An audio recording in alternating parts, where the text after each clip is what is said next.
Good morning. Now, look at that, we've got some cloud action going on here. Hang on. Look at that. That's what you want.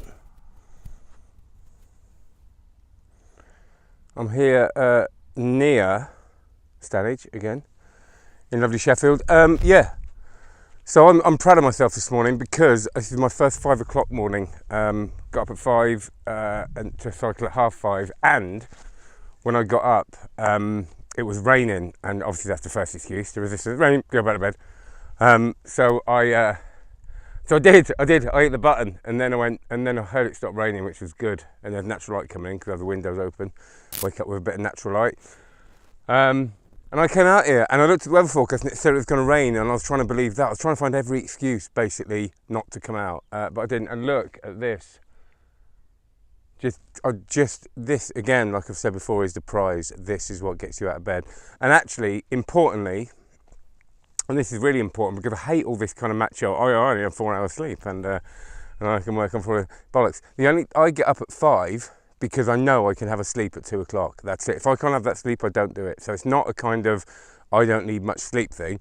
It's I need loads of sleep, but I need a certain amount. If I have too much, I feel like shit. Like yesterday, that was bleak. Yeah, sorry about that. I don't know what you didn't see. I did a little recording in the morning, and it was so depressing. I couldn't do it to you.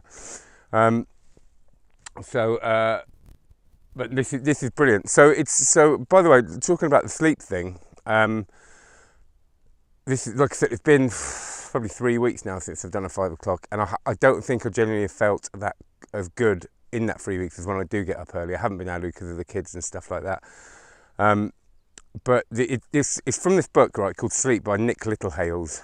I think it's at Sports Sleep Coach. I'll put a link below. But he's written a book called Sleep, and it's great. I listened to it actually, listened to the audio book, and we're sort of following each other on Twitter and stuff. But he talks about sleep in 90-minute patterns. I won't give it all away, so you can get it. 90-minute patterns. So instead of seeing sleep as sort of getting 7 hours or getting 8 hours, you see the amount of 90 minutes because we sleep in cycles.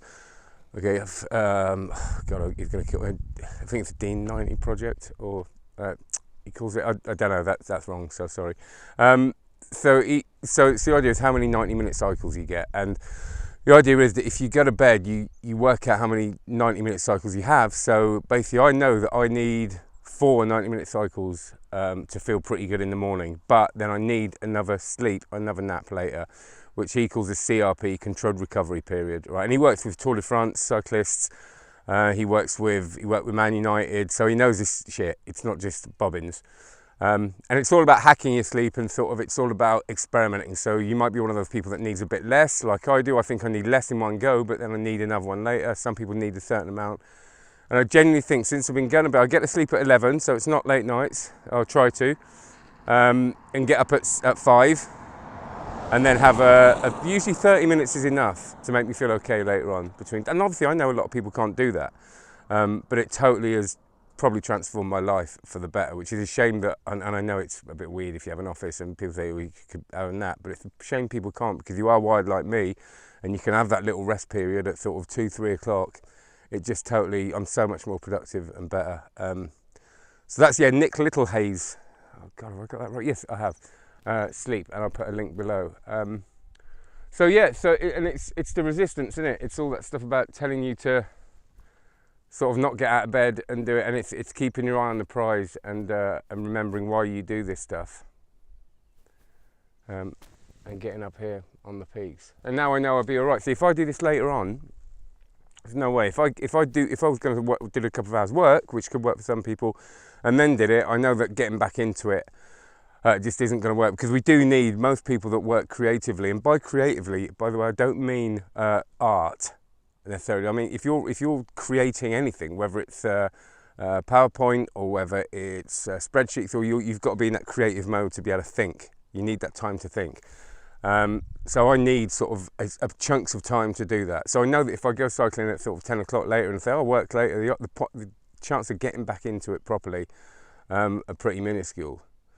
So yeah, yesterday was was bad, and I think it was still alcohol, you know, from Saturday night. Like I had a lovely night out Saturday night. Sunday was a shocker, right off. Last time I was up here, I did that recording. Blimey, I can't remember it. Not saying I was drunk, just saying can't remember. I was just not in a good way. And then after that, the last one I did up here, I was like, life's brilliant, yay, and it is. And then literally, I went down the hill, had a lovely time, and then got a puncture. Now I've never had a puncture, and I've seen it. I've seen what people do, and I couldn't do it.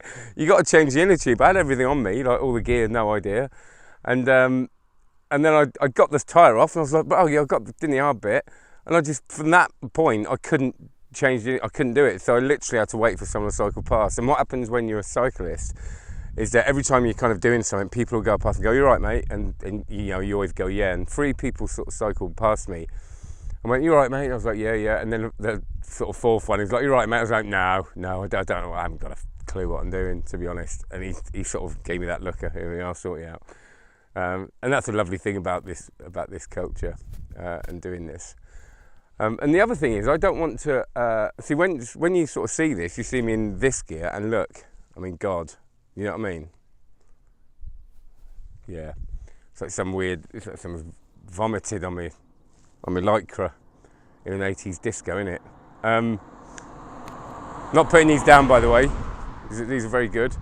I think I still owe you a tenner for this, guys from Mans. Danny and Christian, you have to let me know. So I lost my battery there. So all I'm trying to say is I'm not. My story was that I'm not. 6 o'clock in the morning. What are you doing? That I wasn't a sporty person. You know, that was my story. When I was at school, I was pretty much told I wasn't sporty. I was the last one to be chosen. You know, on the in football and that, and it was. I've always felt very unfit, and I was always encouraged by my parents. Don't get me wrong. So this looks so weird, doesn't it? And my dad was very sporty, my brother was, but I wasn't very good at it. The whole team sport thing, until I found my own thing like skateboarding and playing the guitar, and that was my sort of outlet. So for years, and probably until about 10 years ago, and I'm 43 now, I couldn't imagine myself running or doing anything like that. And then it kind of found me. And don't get me wrong, I've never really been any good at it. I'm not really built to be a runner. I've got a bit of a stodgy body going on, probably. But it's about the joy you get from it, isn't it? And I think it kind of found me. I think when you have kids, you have to find something that sort of gets you out and gets your blood pumping again, because you can't do the things that you used to do a lot of the time when your kids are young. And I remember it was literally like an invisible force pushing me out of the door, going, "Oh, what am I doing?" And then going running, because I just needed something. And again, I never really got up to big mileage, but I loved it. And now that's what's happening with cycling. It just sort of found me. And I don't think it's fate or anything like that. I think what happens is that when you need something, your receptors just start looking for it, and then somebody has a conversation about cycling. I go, "Oh yeah," and the conversation starts. And they go, "Oh, we got a bike for sale," and it goes like that. And what I'm trying to say is that don't get caught into what you think you are, because there's a good chance you're not. And that's kind of been my thing. Even if you look like something's going to be totally not what you're into, always give it a go. Because I looked at this and I couldn't pragmatically think why I would enjoy something like this. I mean, I've had a bike all my life, as a kid. So why would I want to do that for hours? But it's very different. And I think my tip there is to just experiment. And again, it goes back to the sleep thing. It's just experiment. Don't get caught into what you should and shouldn't do. Just play.